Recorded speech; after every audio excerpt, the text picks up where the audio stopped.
komisaris-komisaris yang membuat rugi BUMN-nya gitu, ya itu malah harusnya diberikan satu punishment ya. Salah satu bentuk tanggung jawab dia adalah misalkan dia dipotong tantiemnya, dipotong gajinya ya, bisa jadi dia tidak perlu menerima gaji selama BUMN itu merugi. Saya kira itu salah satu bentuk tanggung jawabnya ya.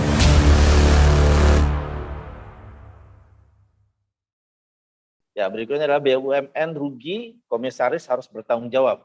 Nah, ini sesuai dengan pemberitaan tentang peraturan presiden yang baru, bahwa menteri yang membuat komisaris ya, maaf. Komisaris yang membuat BUMN merugi, maka harus bertanggung jawab. Nah, di sini kira-kira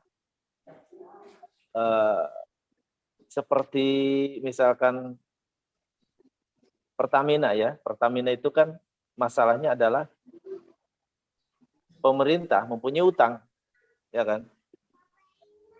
Sebagai contoh ya Pak, pemerintah mempunyai utang kepada Pertamina, dan itu yang menyebabkan Pertamina mengalami permasalahan. Nah, hal seperti ini tentunya kan apakah komisarisnya yang harus bertanggung jawab?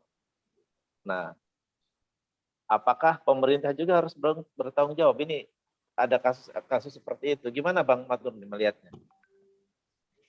Ya, saya kira keputusan bahwa komisaris harus bertanggung jawab kalau BUMN merugi itu adalah satu keputusan yang baik ya. Itu terobosan kebijakan itu menurut saya. Karena begini, kadang-kadang kita miris ya, BUMN-nya rugi tapi gaji komisarisnya naik terus.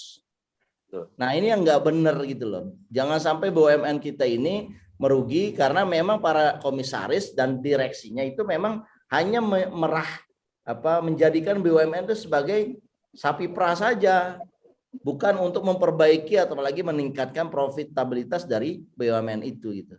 Jadi menurut saya ini harus didukung ya, komisaris-komisaris yang terlibat konflik politik ya, ikut juga proyek-proyek di BUMN-nya, bahkan ternyata juga membuat rugi BUMN-nya gitu, ya itu malah harusnya diberikan satu punishment ya. Salah satu bentuk tanggung jawab dia adalah misalkan dia dipotong tantiemnya, dipotong gajinya ya, bisa jadi dia tidak perlu menerima gaji selama BUMN itu merugi. Saya kira itu salah satu bentuk tanggung jawabnya ya.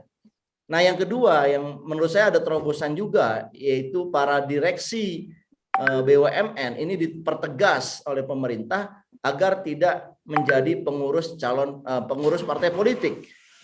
Dan saya kira ini satu tindakan yang bagus ya, dalam arti memang kita butuh BUMN ini yang bekerjanya adalah bekerja bisnis begitu loh. Perspektifnya adalah perspektif bisnis. How to generate profit untuk nations, untuk bangsa, bukan bicara politik, sehingga program-programnya BUMN ya, CSR-CSR itu malah dijadikan kesempatan untuk kepentingan politik. Nah, kita udah mendengar itu banyak laporan ya. Saya kira KPK juga sudah mendapatkan laporan ini, bagaimana BUMN ini sering dimanfaatkan untuk kepentingan politik gitu.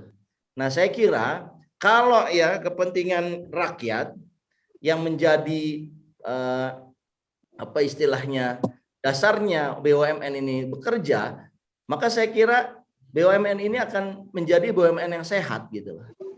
Nah, ini yang kita memang harapkan, bahwa BUMN ke depan ini harus sehat, tidak boleh ada satu BUMN pun yang rugi.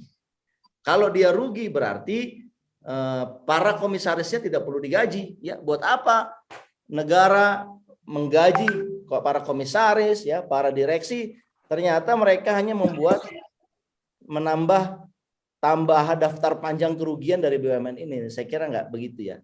Termasuk ya yang sering kali kita dengar dan kita bahas, Pertamina ya, komisaris Pertamina yang salah satunya kan Ahok ya. Dan saya kira ya seluruh komisaris Pertamina termasuk Ahok di dalamnya itu harus juga bertanggung jawab. Setidaknya mereka tahu ya bahwa sekarang harga minyak ini di pasaran harga keekonomiannya lebih tinggi dibandingkan harga perencanaan awalnya.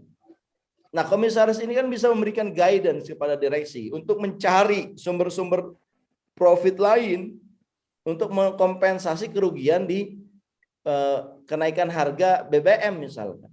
Nah, itu yang harusnya dilakukan, itu harusnya kita dengar gitu loh, bahwa mereka ini aktif memberikan saran-saran, mengusahakan agar BUMN-nya ini tidak merugi, apalagi kerugiannya sampai puluhan bahkan ratusan triliun ya. Itu menurut saya tidak ada prestasi sama sekali. Nah, BUMN yang kerugiannya sebesar itu, saya pikir komisarisnya tidak digaji harusnya ya, tetapi juga harus diganti dengan orang-orang yang lebih mengerti dunia bisnis, khususnya adalah perminyakan ya, dalam konteks Pertamina.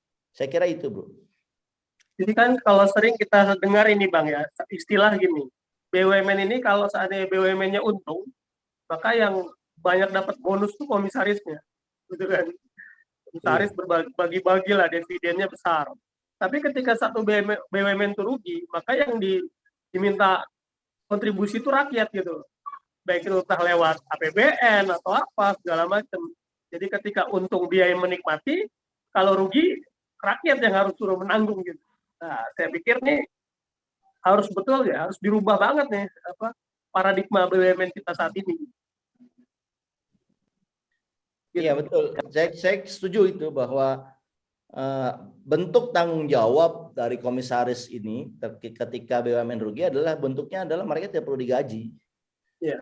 Sampai BUMN ini menjadi untung kembali, gitu. Saya kira itu yang menurut saya perlu di breakdown ya, aturan pemerintah ini di breakdown dengan yang lebih detail lagi terkait mengenai gajinya dan tantiemnya para komisaris BUMN. Begitu. Ya baik. Bagaimana dengan direksi dan lain-lain, Bang?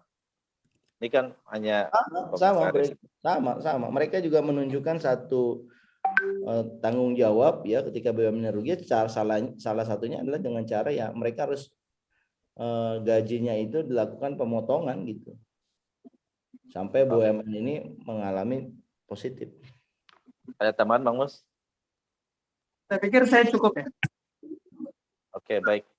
Mungkin clear ya bahwa ini adalah sebuah kebijakan yang baik. Istilahnya menuntut para komisaris untuk bisa bekerja secara profesional ya, sehingga BUMN bisa dipush untuk bisa mendapatkan profit dan tidak hanya dijadikan sapi perah bagi sebagian kelompok yang diakibatkan oleh balas budi dukung-mendukung, sehingga penempatan orang bukan dikarenakan kapasitasnya yang mumpuni begitu ya. Nah, ini karena akan berbahaya bagi berlangsungan BUMN. Jangan lupa pemirsa, saya ingatkan kembali untuk subscribe channel Ahmad Nur Hidayat. Klik tombol bell ya, lonceng untuk mendapatkan notifikasi update berikutnya.